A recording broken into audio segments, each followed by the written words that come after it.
আসসালামাইকুম। চলে আসলাম আরো একটি নতুন ভিডিওতে।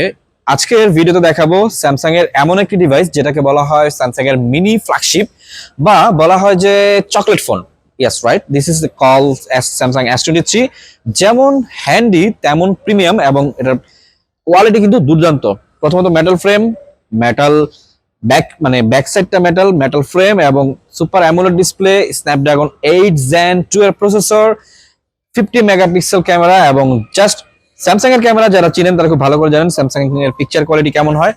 জাস্ট আমি তারপর একটু দেখা দিচ্ছি। স্যামসাং এর পিকচার কোয়ালিটি কিন্তু জাস্ট অসাধারণ, দেখতেই পাচ্ছেন, ভেরি ক্লিয়ার। আমি এই মুহূর্তে যেটা দিয়ে ভিডিও করছি এটা হচ্ছে স্যামসাং S22 প্লাস, বাট এটার সাথে বেটার কোয়ালিটি পাবেন আপনি স্যামসাং S23 তে। মানে অ্যাজ লাইক জাস্ট ক্যামেরাটার লুকটা একটু দেখেন, যেখান থেকে যেটাই করেন না কেন অসাধারণ লাগবে কিন্তু এটা।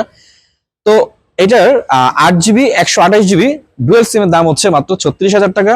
8 জিবি 256 জিবি সিঙ্গেল সিম যেটা, সেটার দাম হচ্ছে 37,500 টাকা। এবং 8 জিবি 256 জিবি ডুয়েল সিম, মানে আপনি এটাতে দুইটা সিমও পাবেন, মেমোরি স্টোরেজ কিন্তু বেশি পাবেন। এটার প্রাইস হচ্ছে মাত্র 39,000 টাকা। সো যারা মিনি ফোন পছন্দ করেন বা হ্যান্ডি ফোন পছন্দ করেন আপনারা কিন্তু অনায়াসে এই ফোনটি নিতে পারেন। মানে যাদের বাজেট 40-এর মধ্যে বাট ফ্ল্যাগশিপও চাচ্ছেন এবং হ্যান্ডি চাচ্ছেন তাদের জন্য এটা। এখন অনেকে বলতে পারেন ভাই 40,000 টাকা আর অনেক কিছু পাওয়া যায়। হ্যাঁ, অনেক কিছু পাওয়া যায়, তবে এটার কম্পারেবল অন্য কিছু আপনি কোথাও পাবেন না। দেখা হবে পরবর্তী ভিডিওতে। আল্লাহ হাফেজ।